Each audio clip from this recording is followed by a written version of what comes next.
Le diabète, c'est une maladie qui doit être prise au sérieux parce qu'elle peut mener à des complications graves et irréversibles. Mais il ne faut pas paniquer, on peut les prévenir et ralentir leur progression. Parce que le but ici, n'est pas de vous faire peur, mais plutôt de comprendre l'importance de gérer son diabète. La cause principale des complications, c'est l'excès de sucre dans le sang. L'excès de sucre abîme les parois des différents vaisseaux sanguins et endommage les organes qui dépendent d'eux pour fonctionner. Cette détérioration-là se produit généralement sur le long terme quand la glycémie est trop haute, trop souvent ou trop longtemps. Ce qui peut paraître étonnant, c'est que les dommages peuvent commencer sans qu'aucun symptôme soit ressenti ou sans qu'on s'en rende compte. C'est pour ça que c'est important de faire des suivis et de bien gérer son diabète. Les complications du diabète peuvent toucher différents organes comme les yeux, les reins, les nerfs, le cœur et les vaisseaux sanguins. La complication reliée aux yeux se nomme la rétinopathie. Il s'agit en fait d'une atteinte de la rétine. On parle de rétinopathie diabétique lorsque la glycémie est souvent élevée et qu'elle endommage des vaisseaux sanguins qui nourrissent la rétine. Si elle n'est pas traitée à temps, la rétinopathie peut entraîner une perte de la vision. OK, ça c'est un exemple de ce qu'on voit quand notre vision est bonne et normale.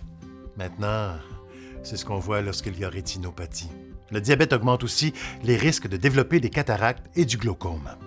Dès que vous recevez votre diagnostic, vous devez consulter et le faire à chaque année ou selon les recommandations de l'optométriste. Un suivi régulier, c'est important parce que la plupart des effets du diabète sur l'œil ne causent pas de symptômes avant que ce soit très avancé. Donc, attendez pas. Maintenant, les reins, la néphropathie. Ça, c'est une complication qui survient et qui est irréversible. Selon le stade de la néphropathie, certaines personnes devront avoir recours à la dialyse pour remplacer la fonction rénale déficiente et nettoyer le sang. Il faut consulter dès que vous recevez votre diagnostic, puis chaque année, ou selon les recommandations du médecin. L'atteinte des nerfs se nomme la neuropathie.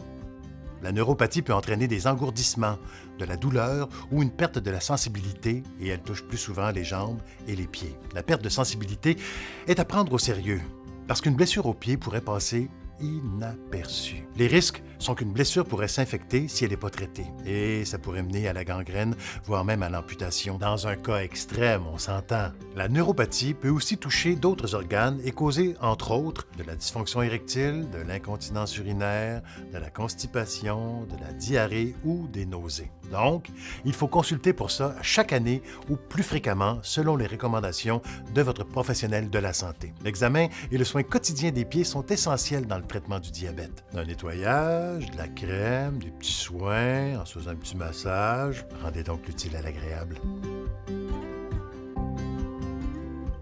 Les maladies cardiovasculaires désignent l'ensemble des problèmes touchant le cœur et les vaisseaux sanguins. À long terme, une glycémie souvent élevée peut contribuer au développement de l'athérosclérose. L'athérosclérose, c'est une accumulation de gras sous forme de plaques dans les artères qui cause un durcissement et un rétrécissement des artères. La circulation du sang est donc ralentie.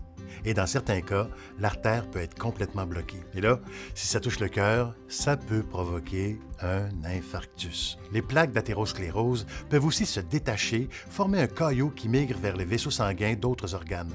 Si elles migrent au niveau du cerveau, ça peut provoquer un AVC.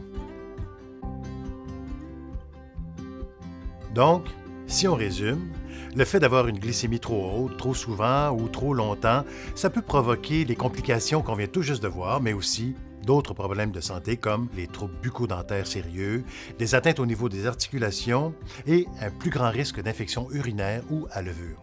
Mais l'affaire qu'il faut surtout retenir, c'est que c'est possible de réduire les risques de développer des complications si on gère bien son diabète. Ce qui est rassurant, c'est que si les complications sont déjà présentes, vous pouvez freiner leur progression en changeant vos habitudes de vie. Et ça passe par l'alimentation, l'activité physique, la médication et la gestion du stress qui sont essentiels à votre santé. Puis dans le fond, la santé de tout le monde.